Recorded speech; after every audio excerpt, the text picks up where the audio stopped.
Aconteceu no Rio de Janeiro uma reunião de representantes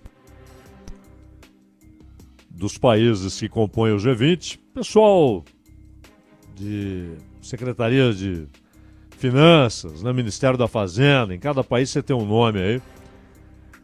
No caso dos Estados Unidos, é a Secretária de Economia e Finanças, né, porque é um departamento e assim por diante. E também alguns países convidados. Fato é que esse encontro, ele parecia estar acontecendo em 2009, quando, por exemplo, Estados Unidos, União Europeia, China, Rússia tentavam estabelecer mecanismos comuns de reação à crise de 2008, a crise do ano anterior, aquela crise de supercrédito e tal. E, além disso, esse encontro também parecia acontecer sem que tivesse ocorrido uma pandemia que matou alguns milhões, sem que tivesse acontecido a desorganização do sistema de distribuição e circulação de mercadorias, também por causa da pandemia, mas com relação posterior à guerra na Ucrânia. E esse encontro parece ter acontecido no momento anterior à fragilização das relações entre Rússia e entre Estados Unidos e China. Aliás, em um nível, houve tal degradação nessa relação que hoje pode-se dizer que a relação entre Estados Unidos e China está em seu pior momento desde a Guerra da Coreia, desde a guerra entre as duas metades da península, que terminou em 53. Né? Temos aí um armistício de 71 anos. E depois disso, embora com tensões, mas a relação foi melhorando, até que, em razão de fortes atritos entre China e União Soviética, os Estados Unidos conseguiram atrair a China, uma manobra Nixon-Kissinger, ainda nos tempos de Mao Tse-tung. E há 15 anos, era uma relação que, pelo menos, almejava a harmonia, né? Acreditava-se que era possível que os pontos convergentes, os interesses convergentes, deixariam em quarto plano, quinto plano, as diferenças de regime, de organização política e assim por diante. Hoje,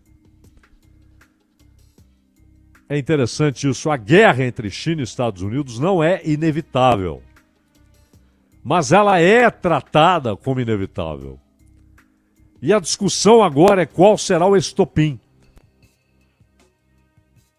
Ora, quando algo que é evitável, porém passa a ser considerado inevitável, no parlamento chinês, no Congresso dos Estados Unidos, nas Forças Armadas chinesas, nas Forças Armadas dos Estados Unidos, no Estado chinês, na Casa Branca, no Partido Comunista Chinês e nos partidos republicano e democrata nos Estados Unidos. Se tanta gente com poder de decisão passa a acreditar que é inevitável, esse prognóstico começa a ser realizado. Porque é gente que tem o poder de tomar decisões. E as decisões tomadas, elas passam a encaminhar o conflito. É isso que está acontecendo. Então, na visão dos partidos, das Forças Armadas, dos governos de China e Estados Unidos, a guerra está ali, logo ali. Resta saber qual será o estopim. Taiwan, o Mar do Sul da China, um incidente, uma interceptação de voo. Bom, fato é que, além disso, Rússia e Estados Unidos estão em guerra. Os Estados Unidos, por intermédio da OTAN, e a OTAN, por intermédio da Ucrânia, estão em guerra com a Rússia. Então, pandemia, risco de uma guerra entre as duas maiores potências econômicas e o aumento, o incremento de um conflito que pode desencadear uma guerra aberta entre as duas maiores superpotências nucleares. Tudo isso parecia não existir na reunião do G20. Porque, basicamente, eles se comprometeram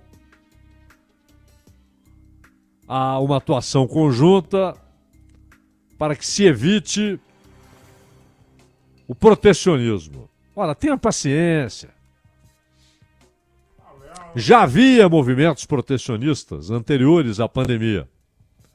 O Trump desencadeou alguns desses movimentos e levou a respostas. Razões políticas, o poder de sanção que o dólar dá aos Estados Unidos, mas que também só é possível esse poder de sanção dada a decadência política, econômica e moral da Europa, que tornou-se ali um conjunto de estados vassalos dos Estados Unidos. Então, tudo isso levou a atitudes protecionistas. A ideia de um grande mercado comum mundial com livre circulação de capital e de mercadorias, não de trabalhadores, não de gente. Aí não, mas de capital e de mercadorias. A divisão internacional do trabalho, aquilo que ocorria internamente nas economias capitalistas mais desenvolvidas no século XIX, a divisão do trabalho para aumentar produtividade, produzindo especialidades, alienando o trabalhador do produto do seu trabalho. Passaram a fazer essa divisão em termos globais. E parte do capitalismo financeiro cuidou de distrair as massas e os partidos que se dizem defensores dos pobres, dos trabalhadores, dos desassistidos, dos que nada têm, passou a distraí-los usando as ideias de Herbert Marcuse, passou a distraí-los com reforminhas na fachada, minando e, em alguns casos, eliminando qualquer movimento revolucionário. E as diferenças de organização social, política, econômica não eram problema. A China estava satisfeita, recebendo o capital do mundo para produzir lá, torna-se a grande indústria do planeta, a grande fornecedora de manufaturados para o mundo. Logo depois, a Índia, a Indonésia, o Vietnã embarcam também nessa empreitada de produção para abastecer o mercado global de manufaturados e até de alta tecnologia, como fazem China, Taiwan e Índia. Isso acabou. E o G20 se reuniu como se isso estivesse funcionando plenamente. Como se fosse o mundo da primeira década deste século. E não um mundo já completamente transformado, que vai deixando de ser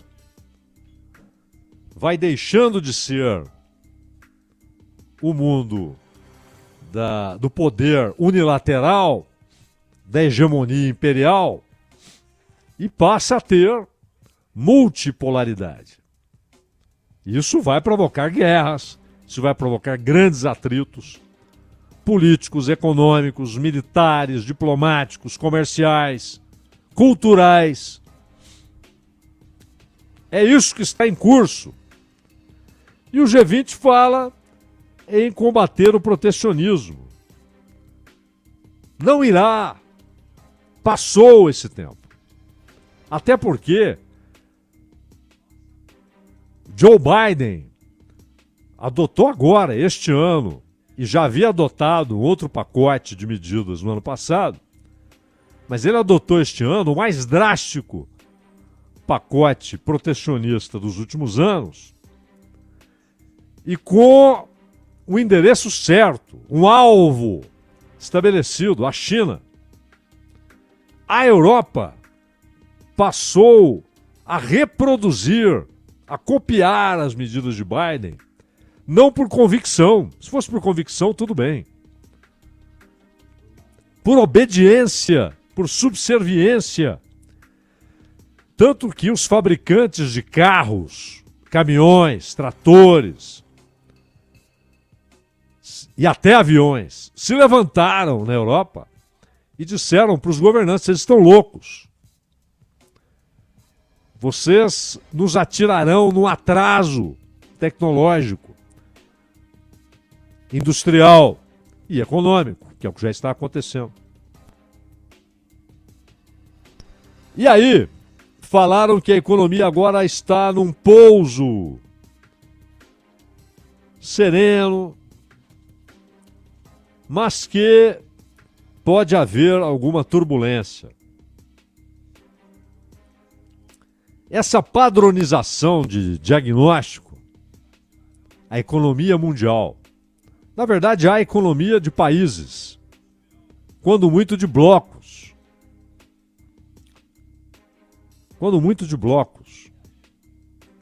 É uma simplificação para efeito de estudos acadêmicos, para estabelecimento de gráficos, a tendência da economia mundial. Mas eles falam em pouso suave. Não, é pouso para muitos países. E no caso da Europa, não é um pouso suave. No caso do Japão, não é um pouso suave. Não é. Esse pouso vai machucar muita gente. O Japão começa a conviver com situações de pobreza que ele não via há 60 anos. Já não é algo que se esconda, que se possa esconder. Está exposto, avançando, crescendo pelas ruas. Japão.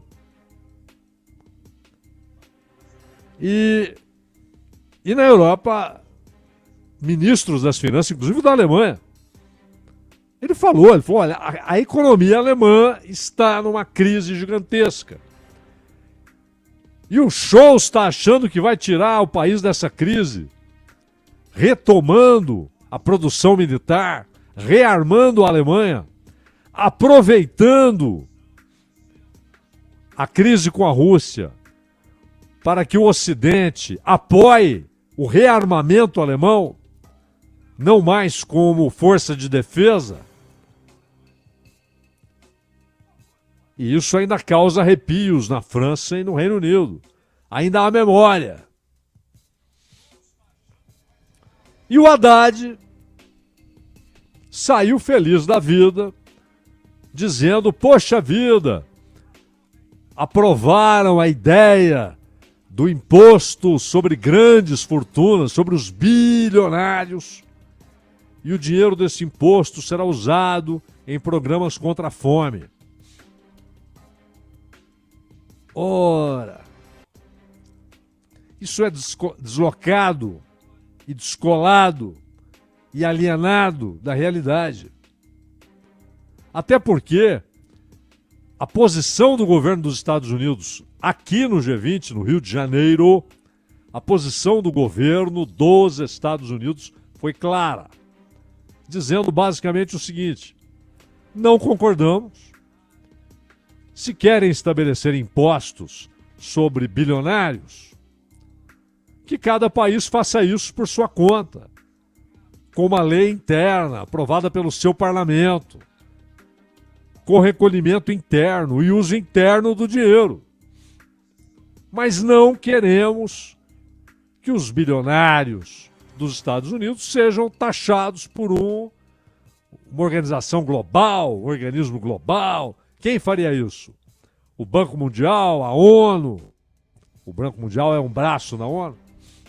Quem faria isso? Quem seria responsável pela investigação, fiscalização, recolhimento e uso do dinheiro? E é óbvio que os bilionários ou vão desenvolver rapidamente mecanismos de evasão, inclusive com a ajuda dos seus parlamentos. O Estado não é independente em nenhum lugar do mundo.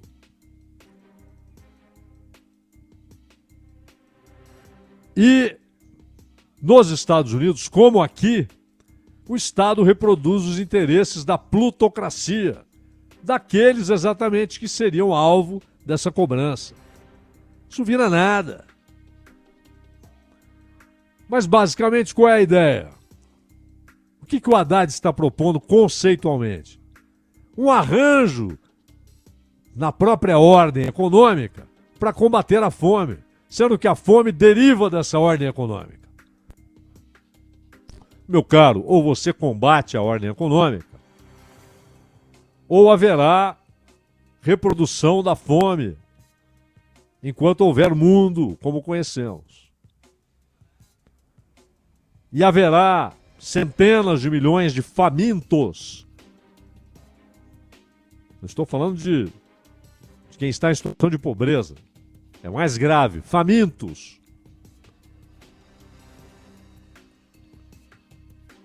Situação produzida por essa ordem que você acha vai fazer ali um arranjozinho interno de cobrar o imposto dos seus bilionários e usar esse dinheiro para combater a fome.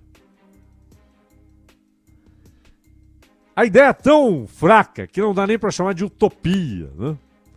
Porque às vezes você tem, puxa, que idealização formidável. Por enquanto é uma utopia, uma terra que não há.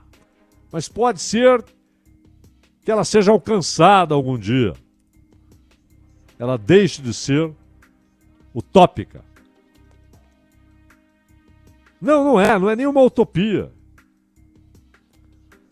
É uma coisa que provavelmente sairia de uma deliberação de um grupo escolar. E aí todo mundo, vamos lá, vamos fazer. Não vai acontecer nada. Até porque o país onde há mais bilionários no mundo já disse, meu amigo, se a gente for fazer, a gente vai fazer por conta e risco. Lá, no nosso Congresso. Não no de vocês.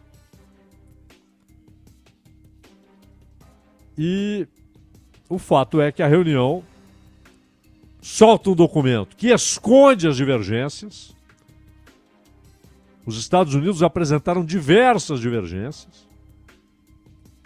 A China ignora todos os assuntos que não são do seu interesse imediato. Discutam aí. Isso não nos interessa. E além das divergências, produzem um documento insípido, cuja grande iniciativa, aliás, tratada pelos secretários do Haddad depois, inclusive hoje, como tendência irreversível. Que isso, cara? Isso é uma conversa infanto-juvenil. Vocês fizeram uma reunião em que ignoraram a brutal mudança que ocorreu na política internacional nos últimos 10 anos. Brutal mudança. É outro mundo. Outras coisas completamente diferentes estão postas. No campo militar, no campo econômico, no campo comercial.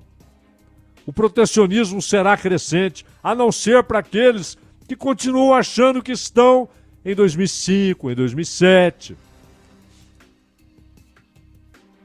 E estão abrindo. E não percebem que as grandes potências estão em forte movimento de protecionismo comercial. Então, foi uma reunião que lembrou Proust. Eles pareciam em busca do tempo perdido, meu caro Ronald Gimenez.